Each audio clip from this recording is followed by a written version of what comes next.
to go and talk to the people of Bukedi. We also want to thank you for the commitment that you have in ensuring that you go from one district to the other district. That means a lot to the population. It means that you don't take anybody for granted. And we want also to thank you for preaching the politics of ideology vis-a-vis identity. The politics of ideology where you're telling us what is good for us, not the politics of the religion, the tribes, and all those kind of things. So we want to thank you so much. And we want also to thank you, our candidate, for being a people person and having a manifesto which is people-centered. Thank you so much. And as NRM, we are happy with our candidate, that you're making us proud. The things that you're preaching out there as a candidate of NRM touches the local person in regard to the issues of the peace that is created in this country. That peace can be seen by everybody from one corner of the country to the other corner of the country. We are realizing that there is peace, and the additional peace that you're going to create in the country. We are also happy with what you're telling the population, reminding them that from the time we came into power as NRM, you have created development in the area, and you're going to continue creating more and more development, and the development in terms of the socio-economic development and the infrastructure development. And of course, you've continued talking to the youth, to the people, about the wealth creation after making sure that you've given the community money as a startup capital. The money that you're giving to the people, the revolving fund, that is not money that you are going to ask from those people, but they are going to use that money to ensure they develop themselves. We want to thank you so much. And of course, once you have money, you can create jobs for yourself. That message has been received by everybody. Once more, we want to thank you for accepting to be our candidate. Before I invite the moderator, I want to introduce the leaders that are here. I have Dr. Tanga Odoi, who is a chairman of Electoral Commission of the party. We have the Director of Communication, Honorable Dombo. Apologies from Right Honorable Trodong and Honorable Calvin Chodu, but they are with us in the spirit. Your Excellency, once more, we are proud of our candidate. We have settled for the best candidate, who is none other than your good self. The moderator tonight is Mr. Maido Charles. Charles, can you kindly take up your seat, and the program starts.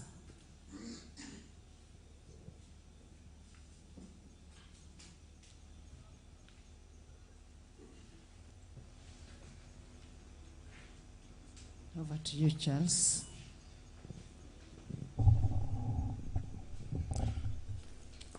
Thank you so much, the Speaker of Parliament, Right Honorable Anita Anetamong.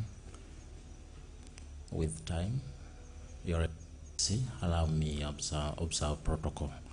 My name is Charles Omaido. I'm a journalist working with Palisa FM 94.4 Protolo Palisa in Palisa District, that is North Bukedi. Your Excellency, it's a pleasure moderating this talk show. I'm humbled and delighted to have you, His Excellency Yoweri Kaguta Museveni, who is the President of the Republic of Uganda, and at the time, the NRM presidential candidate. You're welcome to Bukedi and welcome to this talk show. To set the ball rolling, Your Excellency, to begin with, you have always been with the people of Bukedi for 3 days now. You've been traversing the region, preaching the gospel of NRM and basically the 7 points that can move Uganda for the next 5 years and more. Your Excellency, as you started from Palisa, you came to Budaka, to Kibuku, you proceeded to Butaleja, and now today in Toro. And as you're winding up Bukedi region, Your Excellency, you've always promised to elaborate more about the 7 points that you're preaching about, as even in today's rallies, you told the masses that you will have a time like this to have more elaborated on the 7 points. And I would wish that this is the right time, Your Excellency. Thank you. Okay, thank you so much, moderator. The 7 points in the manifesto are the contributions NRM has made to Uganda in the last 40 years. If you go back, there would be more. But we decided to start with the 40 years ago, 1986, when the NRM came to power. And the first contribution, as so many people have been saying, has been peace. To be able to defeat war and cattle rustling and other forms of terrorism in the territory of Uganda. And we have been telling you that this is not accidental. It has happened because of the good politics, the ideology which Anita Mong is talking about. Because we don't believe in, we despise sectarianism of religion or tribe or gender chauvinism because they are incorrect. People have needs. They have the common needs. All these groups, tribes, religion, have similar needs: hunger, thirst, poverty, lack of jobs. So why do you talk about who they are? Why don't you talk about what they need? Are you short of things to talk about? It's really disgusting. And we despise completely that betrayal by so-called leaders. They were talking about their tribes, their religion. They are hungry. They want food. They want medicine. Why do you talk about who they are? Why don't you talk about what they need? It's really amazing. This is what we reacted to in the 90s, because that was the politics of 19 independence by DP and UPC, and we were part of those groups. I was in DP, the Kategayas were in UPC, the Samunjuvas were in Kawakayeka, but we saw that these were hollow, empty. A betrayal. So we rejected that politics. Now, because of that, because if you reject that, then that leads you to form a political party which is countrywide. Because we are not saying we as Banyankore, we as Bateso. We are looking for people who believe in solving the hunger of the people, solving the lack of jobs you're a doctor looking for therapy for people's problems.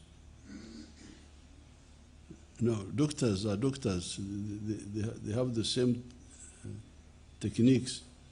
So that's why it is easy for the NRM to get supporters in Bukedi, supporters in the north, because you will get people who believe in your medicine for the society. So that's how we are able to form a national political party. Because we are talking about people's needs, which are national. They are not tribal. Then it also helps us to build other institutions, the army, the police, the civil service, the judiciary, because again you are looking for solvers of problems. You're not looking for people's identity. It is irrelevant to us. We don't care who you are. What we care about is what you do, what you are able to do. So that's how we are able now to form other national institutions, the army. That's why we don't have the UN here to defend us. UN has never come here to defend us in our time. We have never asked for foreign help to defend ourselves, as if we are disabled people. We defend ourselves because we are able to build a strong army because of that ideology. So that's our contribution number one, but it is a contribution because of the ideology. When you hear countries which cannot move, like Somalia and other countries, it is because their leaders have put the poison of identity politics. Sudan. We told those people of Sudan, why are you talking of Arabs, Africans, Muslims, Christians? Why are you talking about this? You are lucky. Sudan was the biggest country in Africa. 1 million square miles of land. And you are lucky to have all these people under you. And then you start talking about tribes and the race, Arab. Who told them? You. Why are you talking about Arabs, Africans, Muslims?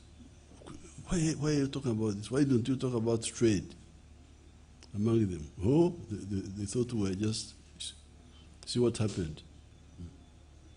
So this is number one, peace. But peace because of the other things which I've talked about. Then number two, development. And I've told you that the development has two parts. Has the economic infrastructure, the roads, the electricity, the railway, and social infrastructure. And you people in Ukedi, you have seen what has been done. Like if you take the roads, we repaired the one of Kampala, Tororo, Soroti, Kenya. I think we have repaired it a number of times. We built a new one from Iganga through Tirinyi, Tumbare here. Then we built another one from Parisa through Mukongoro to Kumi. Then we built another road from Musita after Magamaga through Mayuge, through inside there, Namayingo, all the way to Busia. And we are building the one from Busia to Tororo.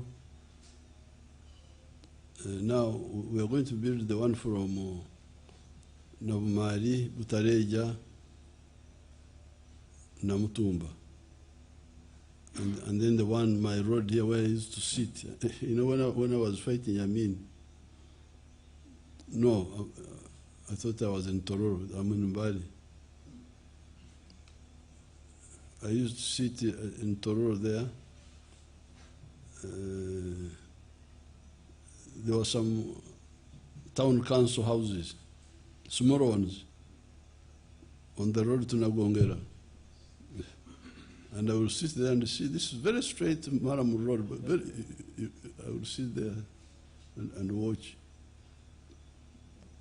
So that road, I've been seeing it from 1961, 1971. So we want to tarmac that road, Nagongera, Busorwe, Butareja.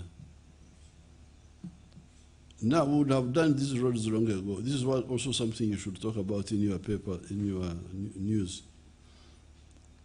But there is some lack of convergence between us, the bush fighters, and you people, even the population. Because for us, we are realistic. We are not dreamers. We do what is possible. And therefore, that's why we believe in the principle of kamwe kamwe gwe muganda. One by one makes a bundle. But some of the other people, they want to touch this, touch this, touch this. That's how we end up delaying. I'll give you the example of the strike of the teachers for salaries. We've been telling people, you people, the government has got so many things to do. And we have got scarce resources. So the best thing is to see what will I do that will help me to get more capacity to do other things. When now you compare like the roads compared to salaries of public servants, you can see that a road will help, a road or electricity will help the economy to attract. Let's take electricity, the best example, to attract investments. Once you have got enough electricity, then more factories come, like those ones which are here in Mbali. They come. Once they come, they give you more capacity. So if I am having a choice, I don't have enough money, what do I do? Do I increase the salaries of public servants, or do I build the power station? Me, the developer, I'll go for the electricity first. Why? Two reasons. First of all, salaries are recurrent. Once you start, you don't stop. They will go on forever. While a power station, you build it once, you will not build it again for 50 years. And then it has given you a boost. You are now able to attract more factories. The same with the road. The road, once you build it, it can last like 20 years. But because of wanting to touch too many things, that's why you find the road like in Abumali takes time. Because there's the road, the salaries, there's all these things people talk about. Even administration, districts, new districts, those all take money. But you find both the population and some of the leaders don't see this. For us, you have seen the army. Have you seen our army staying in grass thatched houses? Haven't you seen them in their grass? Yes, we have. Grass huts. You have seen the army? Yes. You have seen it? Yes. Yeah. Why? Why do we stay in grass thatched houses? Because we want to defend our country. We are not here to joke. But we don't have enough money. So what do we do? Do we build grofers to sleep? Who gonna? Or do we buy weapons to shoot anybody who wants to come here? So we buy weapons. And you find we don't have nice accommodation, but we are able to defend the country. This is the discipline that it will be good if all the other groups got it.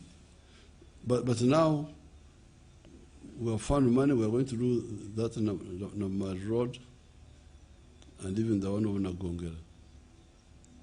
Electricity is quite developed here. The schools, the health centers, I was giving the report, they are all there. We have done we are moving very well. Because like if you take the schools, I've been telling you on the rallies that in 1961 we had a lot of boys from the whole of Uganda at Ntare. Some of them are still alive, like Dokoria. Dokoria must be still alive. Dokoria. Wasike. Wasike was the headmaster of Nabmari. He must still be somewhere. And the other boy, Malinga, Stephen Malinga. These were all with me at Ntari. Why? Because the only A-level schools in Uganda were 3 for boys. Budo, Kisubi, and Ntari. Only 3 A-level schools. For girls, Nabingo, Namagunga, Gayaza. So all these boys from all over the place were coming to Ntari. Because Ntari also had a reputation of good performance. But now when I come here and I look in my files, you find each of these smaller counties, former counties of Buket district. Because Parisa was a county. Parisa, including Chibuku, all these groups we are talking about, these were one county called Parisa. You find each one of them has got 9 government secondary schools, 10, what? It's really, for me, I'm very happy. Of course, for you, you don't know because you were somewhere else. You are not here, you don't know what I know. But for me, I feel very, very happy because we had, at Ntari, we had a lot of boys from Kachonga. All those boys came from Kachonga. Oboth, there was a boy called Oboth, I don't know what happened to him. Oboth. Boys like Ekisa. I don't know what happened to Ekisa. I've never. Ekisa. So many of those boys.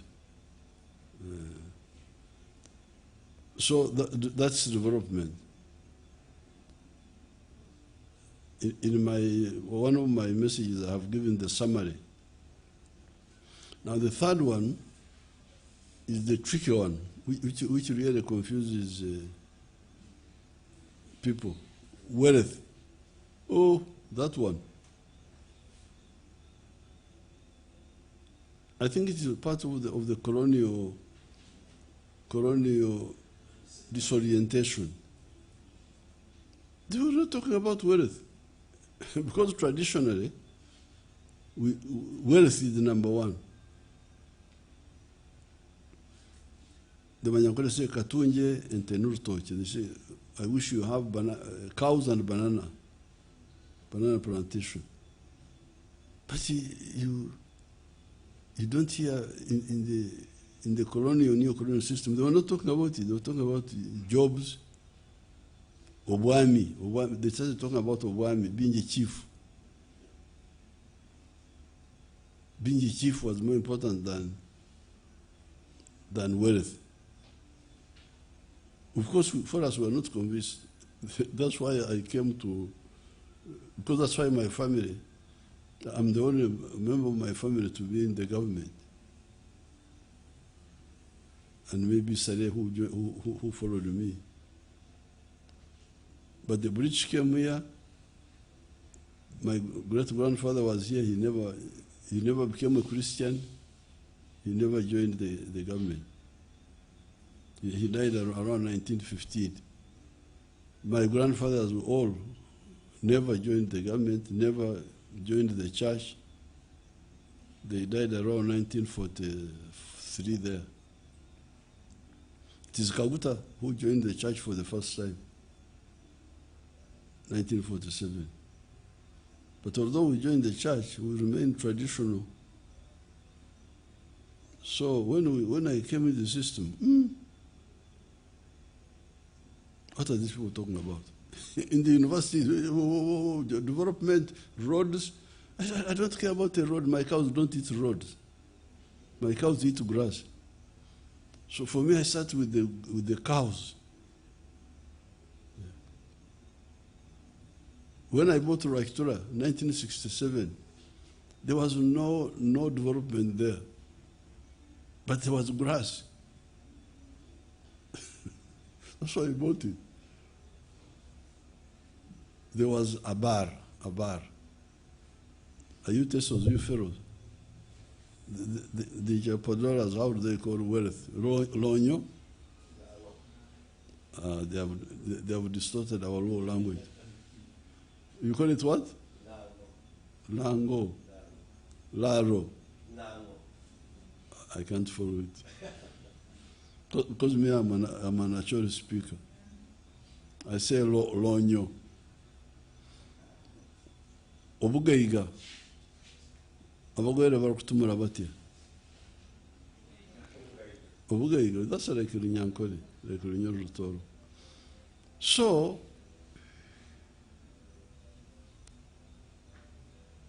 when I came in the school system, university, I was surprised that people were when they speak in the local development,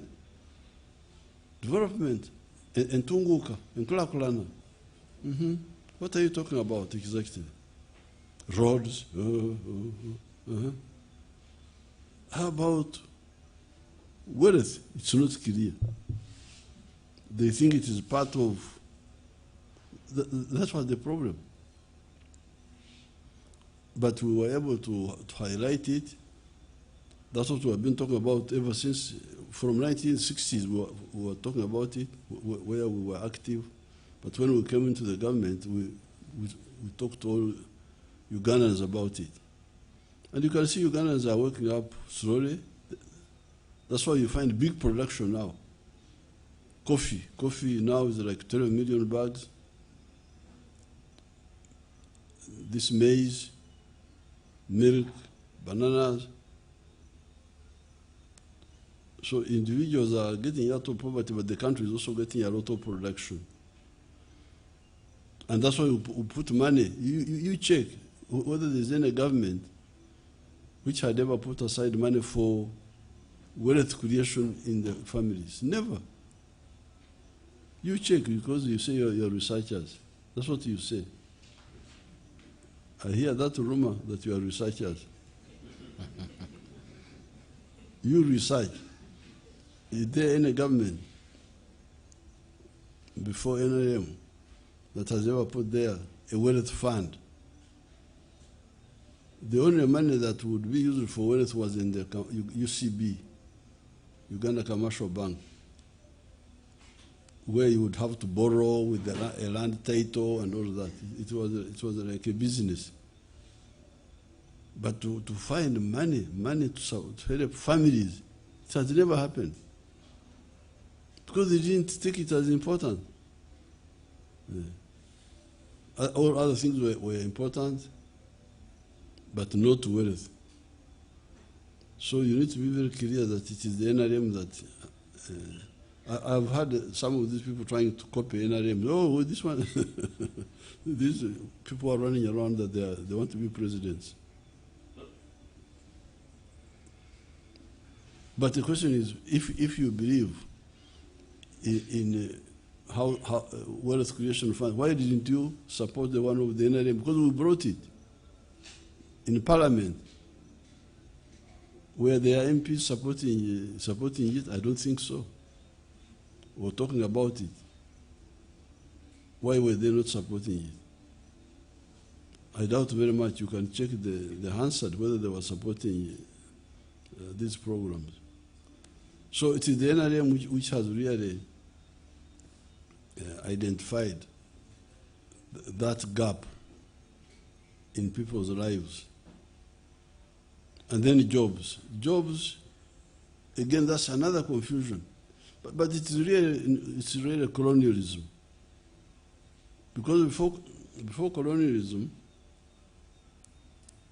what I introduced to you people recently, and you are now using it, emyoga. That word emyoga means livelihood specializations. Omwoga one is like a blacksmith. That's omwoga. A carpenter, omwoga. Mnogos are the ones of the clay, the ones who use clay, pottery. That's omwoga. Before colonialism, there was no unemployment because everybody had omwoga. This business of unemployment is a colonial phenomenon. Everybody had umwoga. Some were cattle herders, others were crop growers, others were fishermen. But when the Europeans came and they destroyed the myoga, because like for instance, the woodwork, when they brought these plates, these breakable plates, that's what they call them, ebiatika. That's what they call our plates, which we are using. But me, I'm moving away. I'm going back to the wooden plates. Because the wooden plates are better than those poisonous plates full of all sorts of chemicals there. My people have just some plates from here because they had chemicals in them. So when the Europeans killed our indigenous industry by bringing imported plates, imported spoons, then the myoga died. And then they started now Wakarani, working for the colonial government as clerks, as school teachers, those smaller jobs. That's where the confusion came. So when you find that now, like these killing Hab children whom I take for 6 months, and they come back and they become something, and yet somebody has got a degree in literature, and he can't feed himself. He's quoting Shakespeare. Shakespeare said this, Shakespeare said that. It's really madness. I studied literature. I was very good at it. But I didn't continue with it because I could see, knowing what Shakespeare said, how does that help me?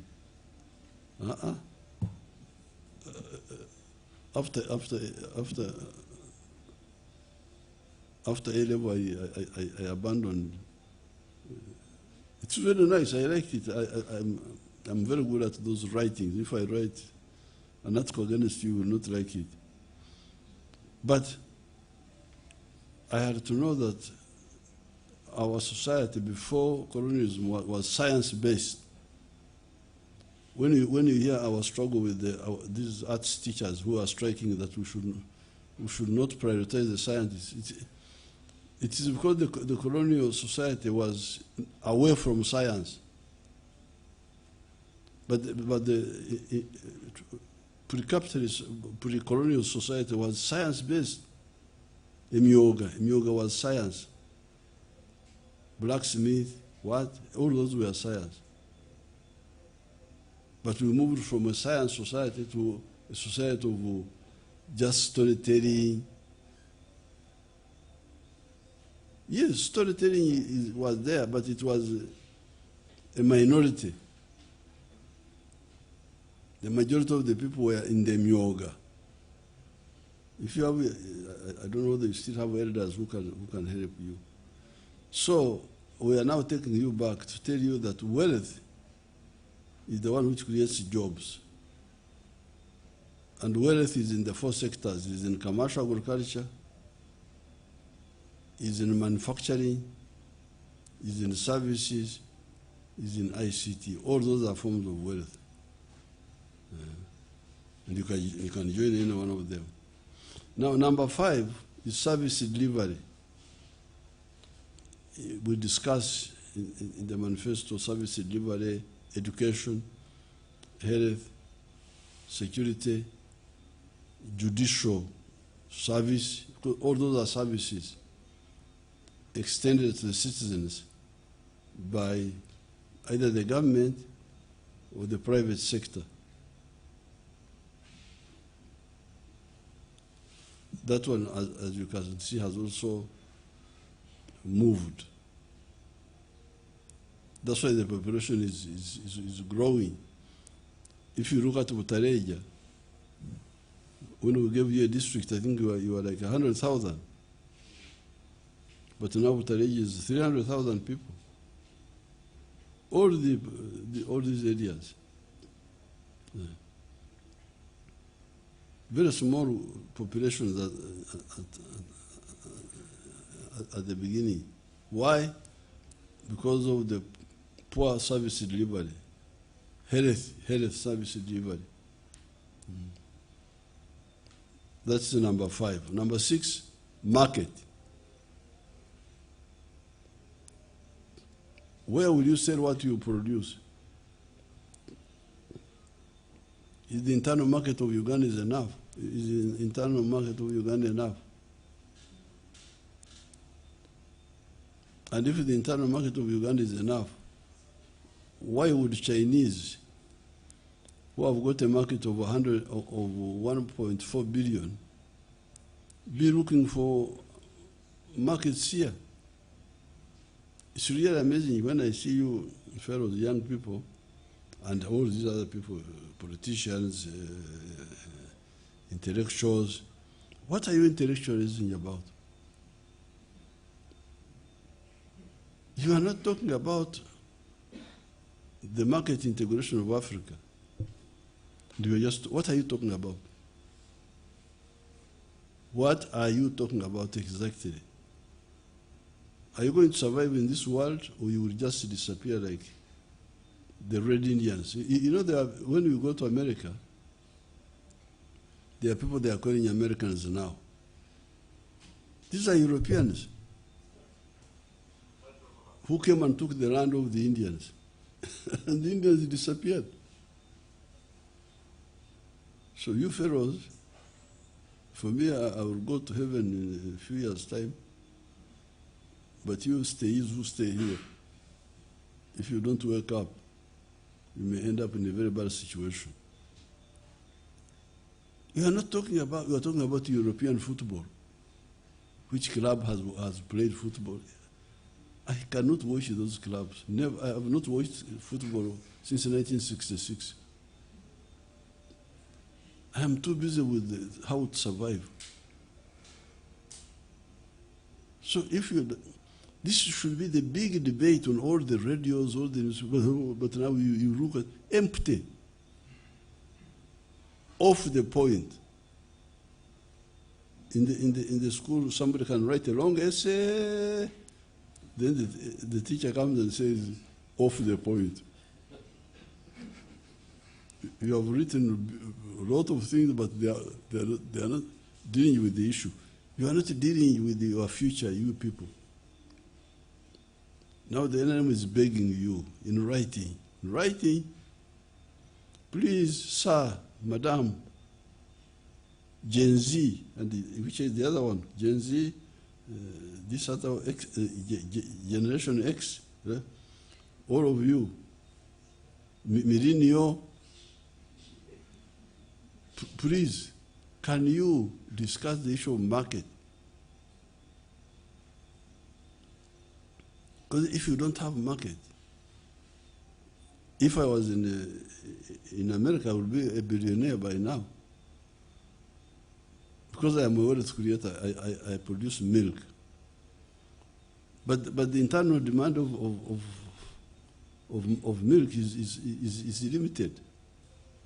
We are now producing 5.3 billion liters, but the internal demand is 800 million. So we've got a surplus of 4 billion liters. And we've been trying to sell the milk in Kenya. Sometimes they buy, sometimes they don't. Then we go to Algeria. Then sugar. Big production of sugar. The internal demand is not enough.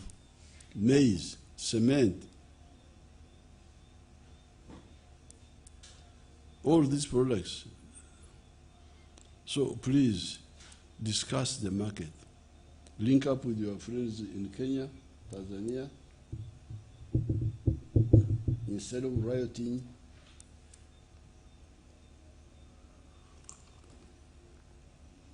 talk about market.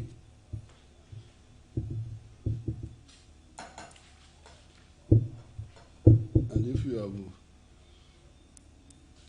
studied European history, which some of you study, you'd have known how Germany united, even Italy, all of them.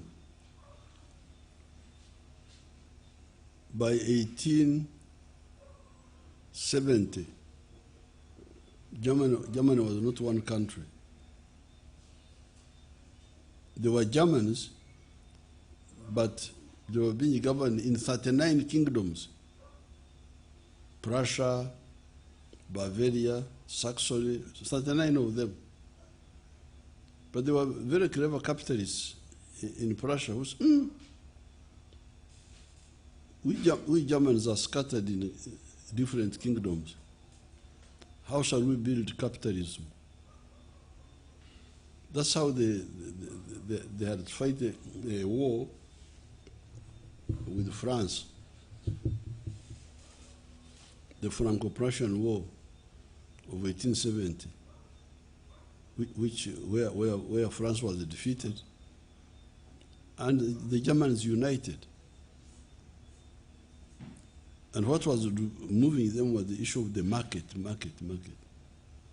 So we put it in the manifesto. Even 100 years from now, people will come and say, there are people who had eyes to see that a modern economy cannot grow without a market. So you are wasting time talking. What are you talking about? You're not talking about things which will affect your future. Now the final point is political integration. East African Federation.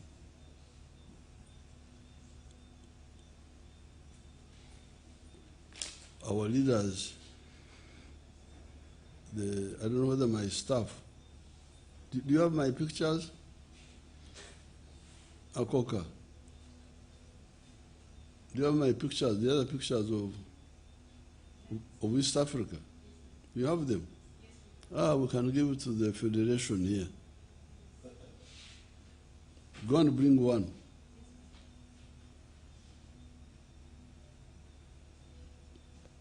If you work with other East Africans and we form the common market, we consolidate, we have restored it for you. When we came in the government, I worked with Museveni and Museveni, and we brought back the East African community. But it doesn't work very well. Sometimes it works, sometimes it stops. So now it should be your work now to follow up. Your radio talk show, Radio Parsa, radio, I don't know what, all those radios. You should be talking about, yes, you can talk about other small things, but you should also be talking about the consolidation of the East African community. But the Federation concerns especially building a strong defense system. Now, you Africans, you are in danger now, I must tell you. Because again, you have allowed a technological gap to develop between you and other people. You are here dancing, you are but other human beings have gone to the moon. There are people who are on the moon now. They are looking at us from there.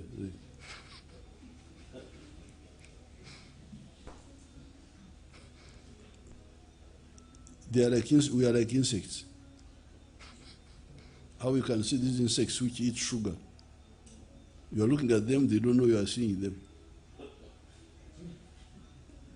You can get doom. They die, they don't even know what's killed them.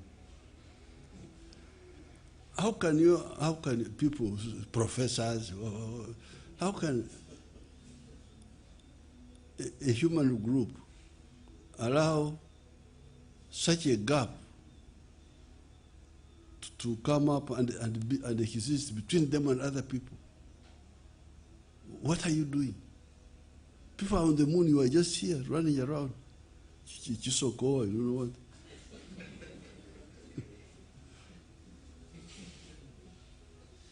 It's really terrible. I feel very sorry, so sorry. My daughter was here with me, and she was hearing me. She was in the room there and hearing me quarreling with all sorts of people. And then she said, "Why do you bother with these people? Why don't you leave them alone?" I said, "But if I leave them alone, we shall perish. You will all perish." I love myself. That's why I keep trying to wake up these sleep. I love myself because I don't want my genes to disappear. That's why I keep saying, please, please, please, trying to wake up people who are asleep. So, in order to guarantee our future, the way we are is not safe. We must build stronger states, stronger political units, not Uganda, Kenya. It's not strong enough to guarantee our future. So that's why we say for strategic security, we need a political integration. East Africa can have a strong capacity, and we go to the moon and send a satellite there and ask the Americans, what are you doing here? The moon is a common property. Now you fellows, you are just here.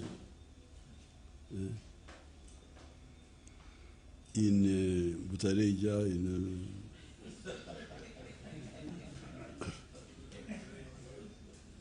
in Rajtura, people are on the moon. What if they decide to say we kill these fellows and finish with them? Because that's what happened. When the Europeans discovered gunpowder, and our people kept using only the spears. That was the problem. So a new threat now is coming, which we don't.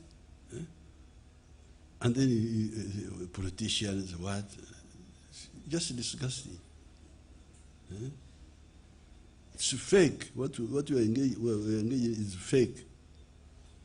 Not serious at all. So that's why we patiently to talk, beg, speak, this one, okay. We shall continue. So now we are putting it in writing. These are the 7 points. This is our manifesto.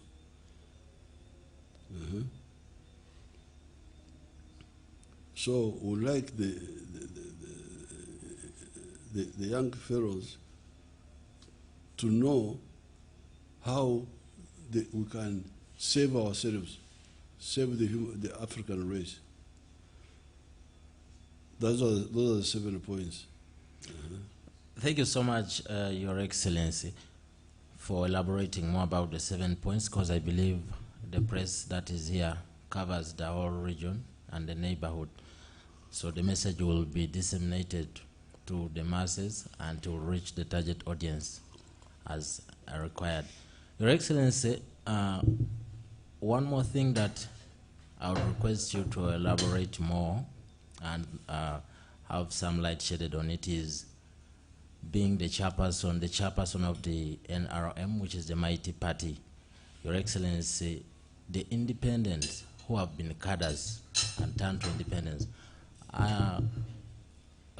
catching up with a spiritual fight against the flag bearers, and in some constituencies you find them, if I may use the current word, vibing even above the flag bearers. As the chairperson of the party, Vibing is one.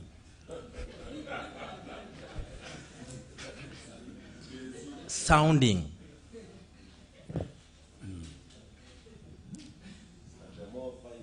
Yes, they sound vibrant compared to the ones. You see, we debated that in the constitution making. There was a view that independence should not be allowed. But when we discussed it, we said for now, it may not be correct to ban independence because also the primaries of the parties sometimes have some issues. Sometimes they have some mistakes. So that's why we decided to use political ways of persuading independence to support flag bearers rather than the legal, the banning. And the political, we have been telling them are two. Of course, this is also ideological because even to compete, if I believe, like in the 7 points, I believe in the 7 points, what I've told you.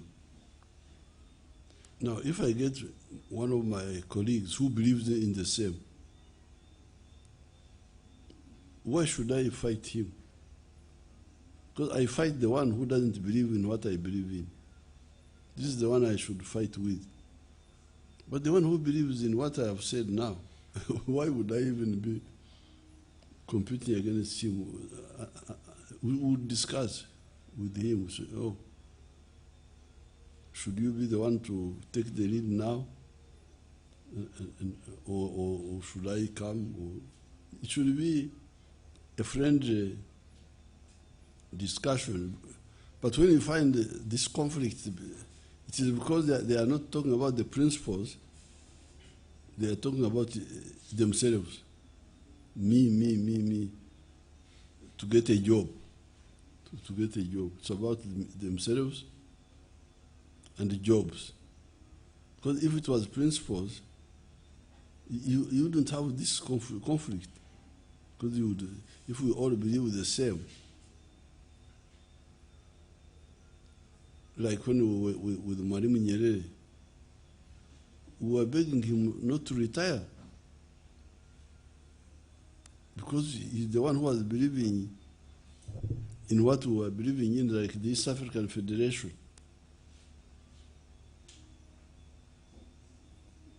But when you hear people, Museveni again, Museveni should go, you know that they believe in nothing.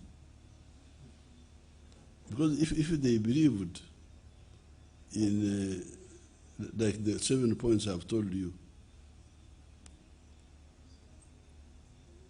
The more hands you have, the better for you to help you fight for those principles.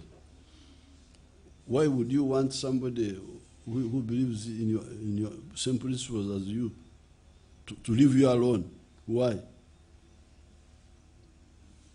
You should say, Tondeka, don't leave me alone, we are still fighting. So when you say, this one should go, this one should it means they have no mission. It's just themselves. This is number one. Because I could not say, Mwalimu, go. Go, he's the one I am battling to have the East African Federation, to have the East African community. Even when we are 2 or 3, we have still problems. So why would I say that the colleague I have should go? I remain alone. Why? It shows you that no ideological. So this is number one. But number two, we've been telling them that, of course, the good thing with the NRM supporters is that even when they are not very clear, at least they are not disruptive. They are not very clear, but they are not disruptive. They go along,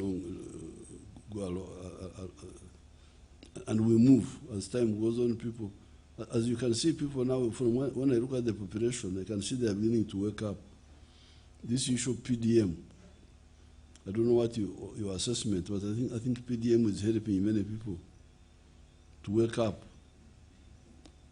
and know. So the NRM people, even when they are not clear, because they are not disruptive, they allow us to move forward. And the longer we move, the more we move forward, the clearer things will be. So therefore, it is wrong politically for this independent to insist and be in the race. Because suppose we lose the constituency because of you. That means now, because the opposition are not only ideologically bankrupt, but they are also disruptive. The NRM people, some of them may not be clear, but they are not disruptive. We move along. They are not very clear. They waste money. For instance, money is not necessary with political mobilization. No. What is crucial is the word. What you tell people. So if I'm a mobilizer, the only money I would need is fuel to move and reach people. But because people are not clear, the money. But when they are not clear but not disruptive, they are better than the disruptors. So the independents are in danger of causing the loss of these constituencies. That's number one. But number two, even if you are all NRM, you cause a lot of disharmony among our people. So we told them, if you have evidence that some people cheated, why don't you bring it? We can even use the law to the criminal law. If somebody altered results, what? But many of them don't have that evidence. So then we say, if you don't have that evidence, why don't you wait for another chance? Why do you? So we are using political arguments to persuade them, because legally we didn't take that route that time. And the main reason was because the primaries themselves still have, they also make a lot of mistakes in the primary sometimes. So that's why it may be premature to burn out the independence completely, which is, we thought about it, but we hesitated. So, but when you talk to them, some of them have changed. They have come out. They have come out. Okay. Thank you so much, His Excellency. Finally, before I hand over to Mr. Olsimbi, so that we might share with the press team which is here, they could be having one or two. Your Excellency, currently, Uganda Bureau of Statistics report indicates Bukedi as the poorest region. For this time, you've been trailing in Bukedi. Hope you have observed one or two things, but in line with this. But as the chairman of the party, how do you wish to restore Bukedi as it used to be? History has it that it was one of those regions that were wealthy. Well, I don't know if the Bukedi was wealthy.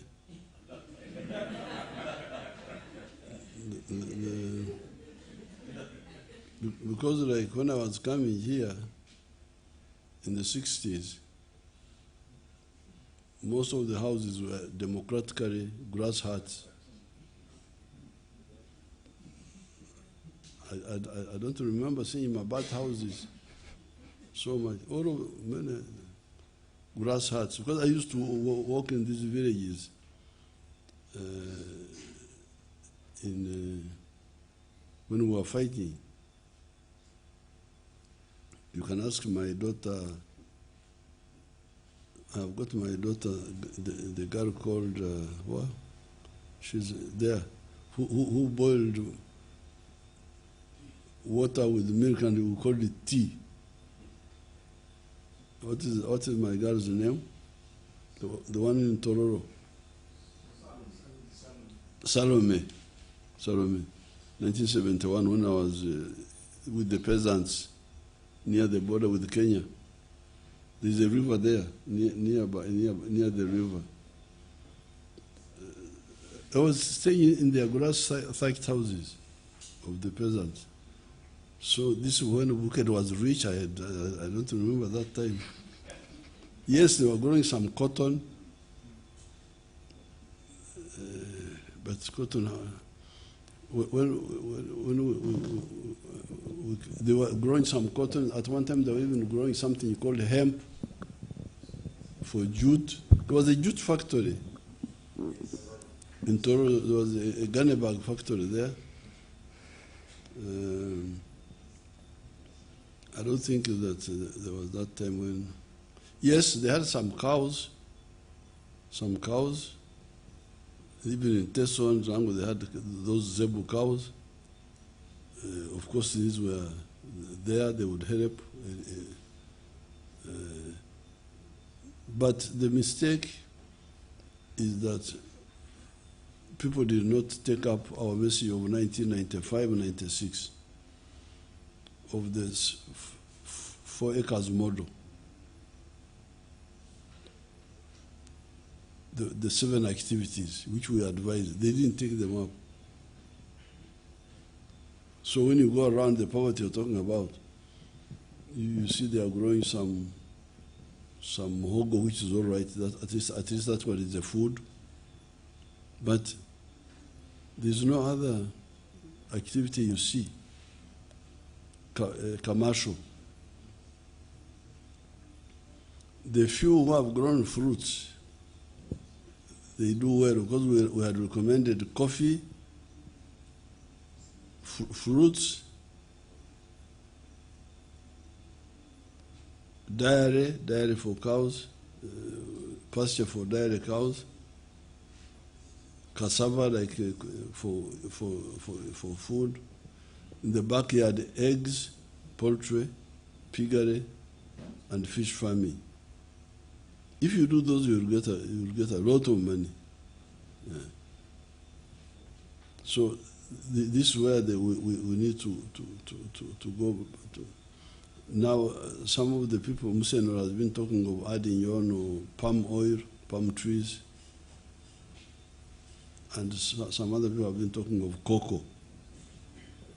So this land is not, although they say the land is fragmented, but it's a big, I see land big enough to be used for real earning money. Joseph Ijara of Sereri, the one who is earning more than 2 billion now, he started with 2.5 acres.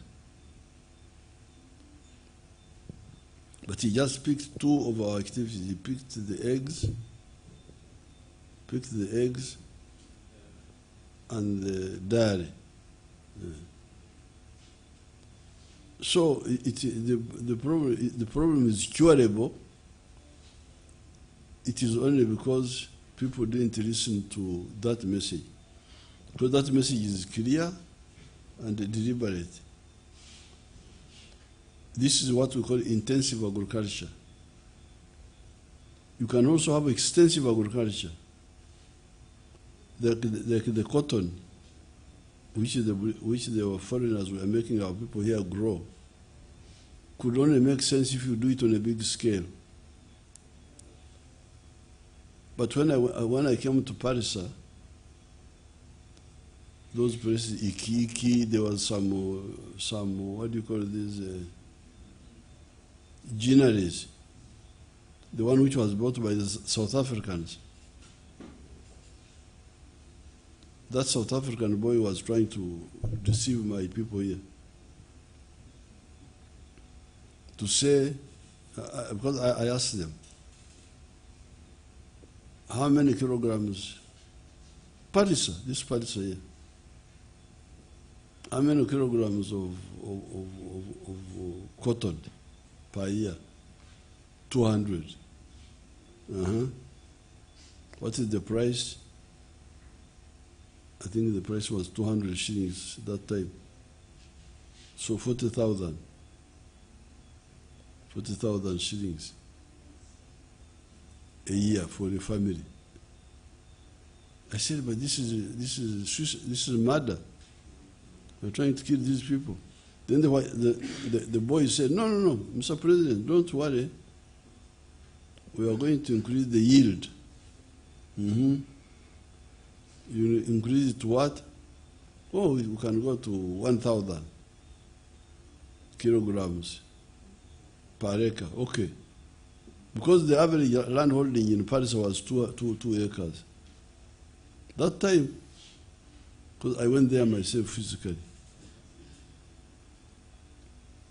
So, okay, even if it is, so you find a family, I've got only 1 acre for making money.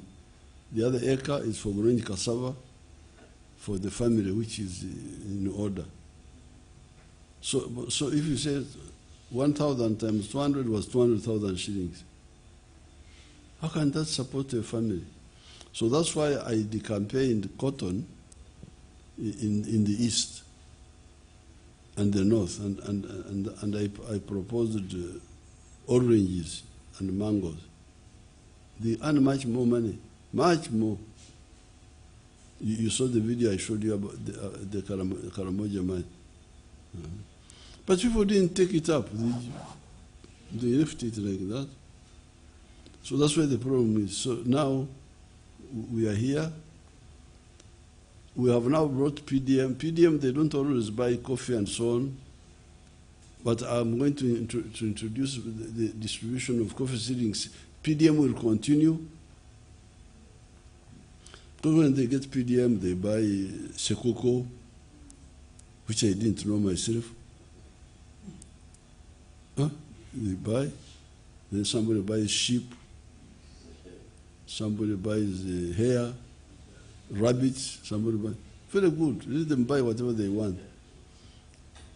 But we are also going to resume. I have instructed the government institutions to now develop seed beds for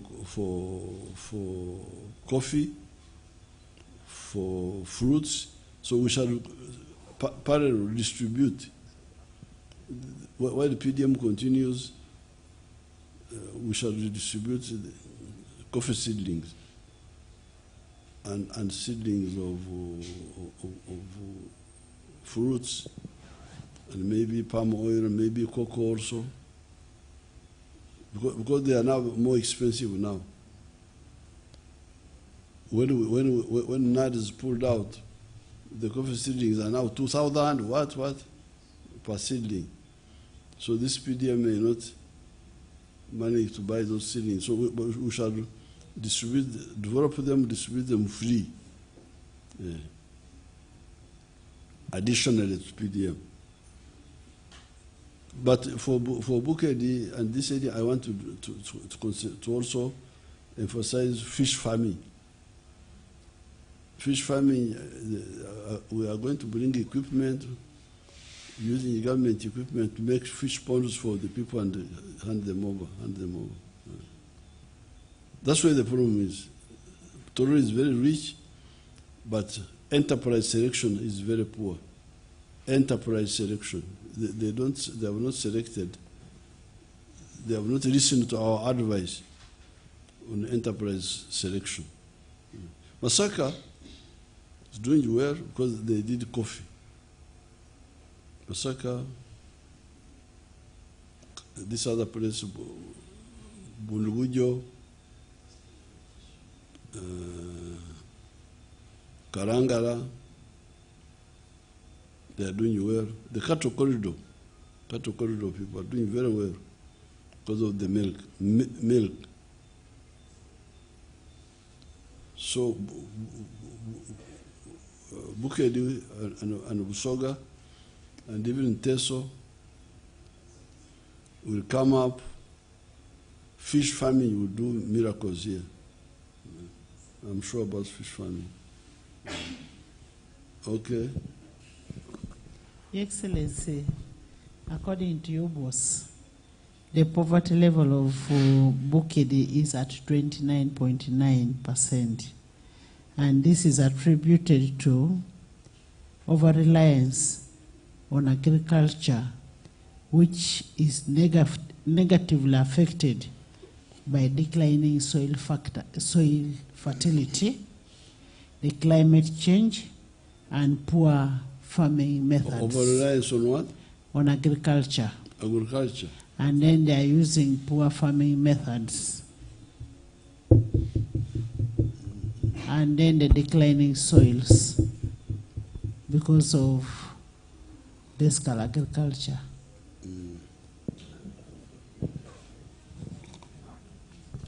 But all those are connected because you see what they call outdated practices. Because they are growing rice in the wetlands, and when I was in Butareja, the boy from Doho told me that whatever you do, you can earn about 5 million shillings net per acre for rice. But from fruits, you can earn much more, and from fish. But then also, connected with what Right Honorable was saying, the Olukaru, the dry land, the land which is not swamp, there is no irrigation, because those are the practices Anita would be talking about.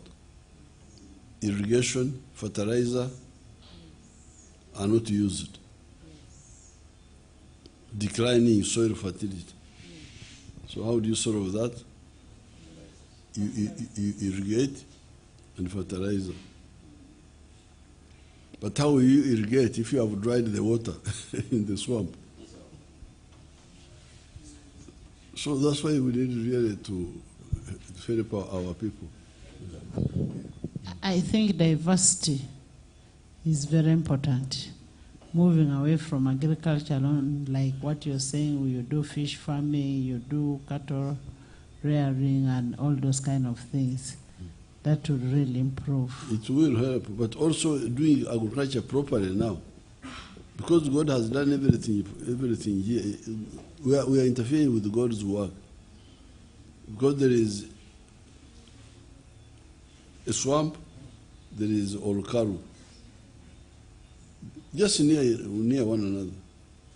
So if you instead of doing fish farm or swamp rice, you do fish farming, the water comes back, you irrigate now the dry land.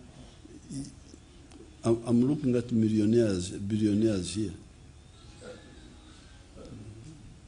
You'll be so rich. Okay, let's have some questions and finish. Thank you, Your Excellency. We only have who gonna? We only have 2 questions, and I will start with Alexander.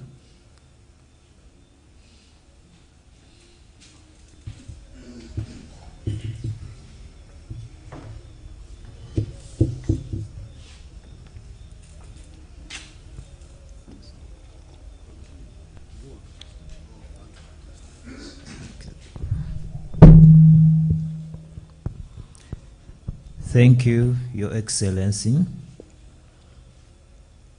The Right Honorable Speaker Toto, NRM dignitaries around, I'm Tenyo Alexander, a proud Muzukuru, who was once NRM mobilizer and chased out of a radio station because of that, but thank God that I'm working with the Challenge FM in Chibuku.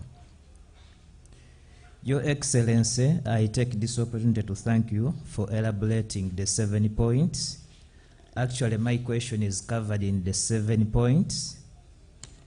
And the 7th point, I was developing worries because of that technological gap.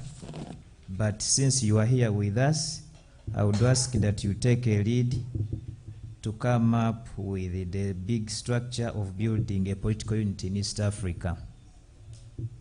Your Excellency, you have talked about fish farming, especially in Bukedi, Busoga, and Teso. Allow me to let you know that the people of Bukedi, especially the fish farmers at Limoto Fish Farm in Palisa, they are among the farmers which are facing a lot of challenges, and these are in extension services, feeding, and market. Your Excellency, being an expert in fish farming, how are you planning to help these farmers so that fish farming can take up to your expectation? Thank you. The feeds are now being made in Jinja.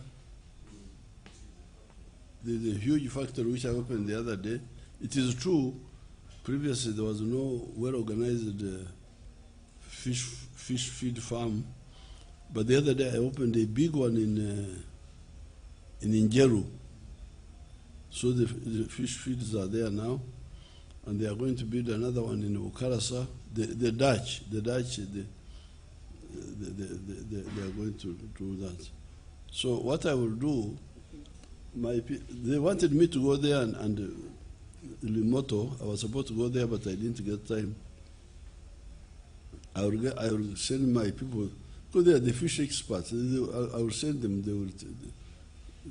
They will tell us what to do. The fish feeds are now there, being made locally here in Njeru. If they have a problem of revolving fund, to buy them, we shall provide the revolving fund. So there's no problem. There's no problem. There's no problem that cannot be solved.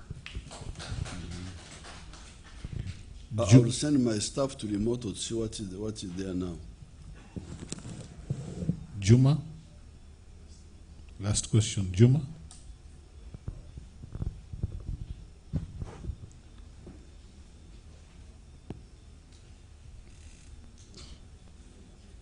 Your Excellency,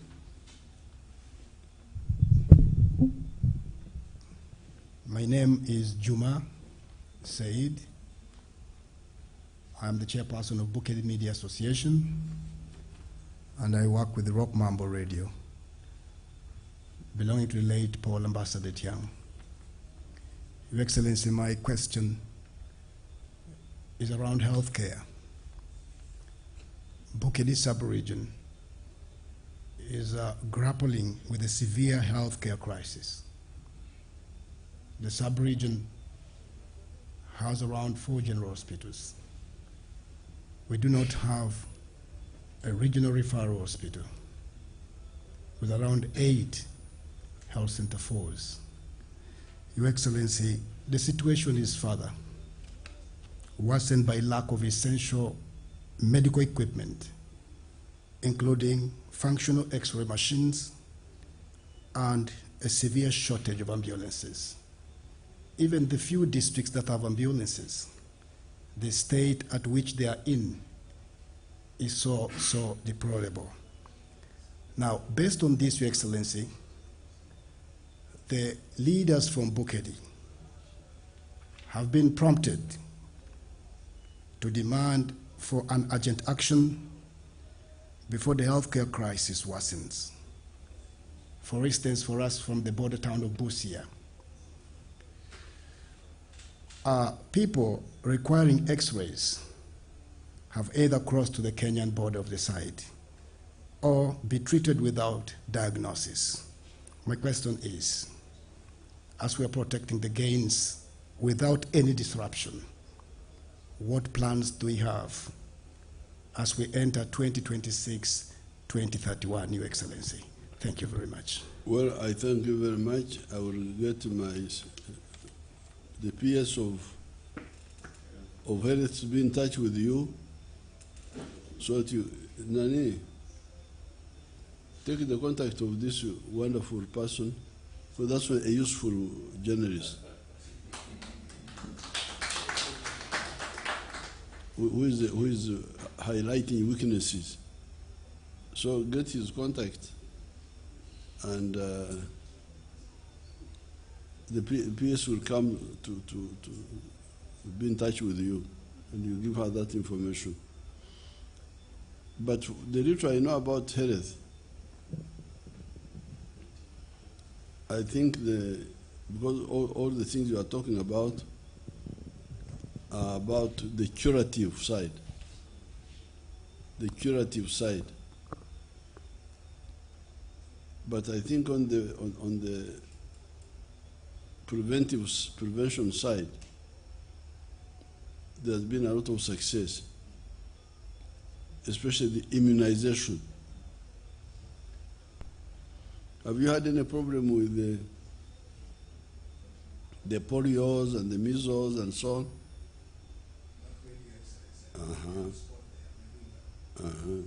So that means that when you do things right, you can succeed. So immunization has succeeded.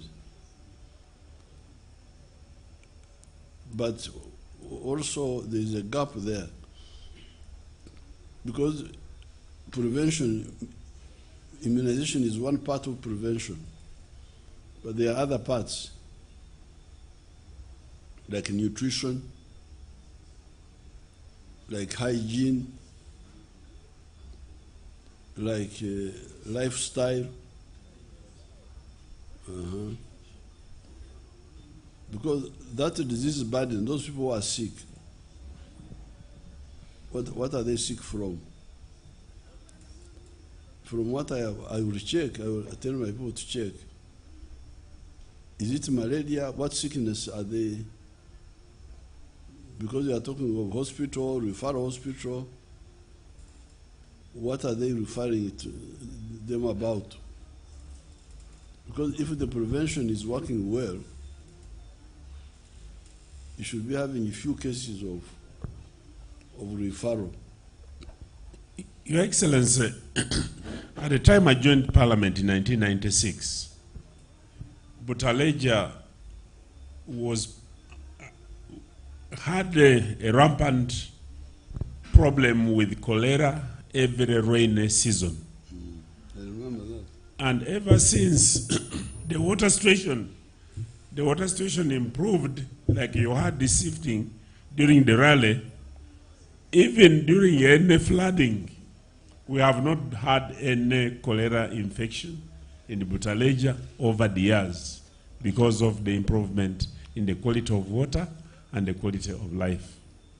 So this marks a tremendous improvement. What Dombo is saying is confirming that prevention is better than cure. Because in this case, by having piped water or borehole water,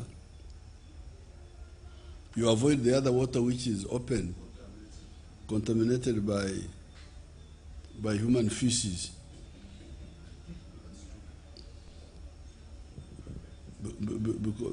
So, for me, what I suspect is that the disease burden could be that you have not done enough on the prevention side. Yes, you have done immunization, government has done immunization, good. No polio, no measles, very good. Maybe no cholera because of the water, good. But how about malaria? Malaria prevention. Indoor spraying, using treated bed nets, all those. If they haven't done that, then lifestyle,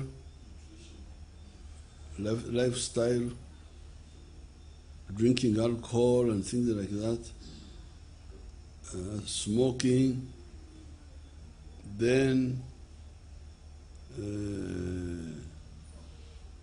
nutrition. But I will tell the PS to be in touch with you. You are now my consultant. Your Excellency. Your Excellency. Take the telephone of this boy. Your Excellency, this young boy raises a very pertinent issue. Very, very pertinent, which must be followed. We may talk about the prevention and all that, but there are some sicknesses, there are some essential things that we need in hospitals. Even just mere cough, when you have cough and it is persistent, you go to the hospital will want to do an X-ray to check on your chest what could be the problem before they treat you. So when he raises an issue of an ambulance, he raises an issue of an X-ray, he raises, at least he's not asking for a CT scan, because that one is really very expensive. He raises those immediate things that are required in a hospital. Absolutely, those are minimal. Those are very serious things that need to be handled. That's why I want the PS to talk to him, so that we know why would there not be an X-ray. It is part of the standard equipment. Ambulance. And ambulance. Yes. Because if women are giving birth and in case there's an emergency, that health center cannot handle, that woman has to be taken to a bigger hospital, maybe for an operation or whatever. So that must be used. Yes. No, the other one, even if you do the prevention properly, you cannot avoid some of that minimum equipment. You cannot even prevent becoming pregnant. No. Producing. Although, Speaker, the part of the problem of the pregnancy is actually to do with the nutrition. Because when people are undernourished, they don't mature properly. The bones, the pelvic system. And early pregnancy as well. And early pregnancy. So if you have got pregnancy when you are, because a girl should not, you know, the Banyankore would say, Azrak Bam Hinger. That meaning that a girl has menstruated twice and they have married her off. That was really suicide. because children who are menstruated twice, they may be even as young as 12. So that's why science says no, wait for the child to be 18. So early marriage is very dangerous because the children are not yet developed fully. But secondly, even when they are 18, if they have not eaten well, they may not. But still, you are right that all this should be detected by somebody. As we are having the long-term solutions, there should be, even those CT scans should be there to see those things. That's why we're supposed to have the health center 4. We're supposed to have something there. I'm going to demand equipment, the standard equipment per each level. Okay? Thank you.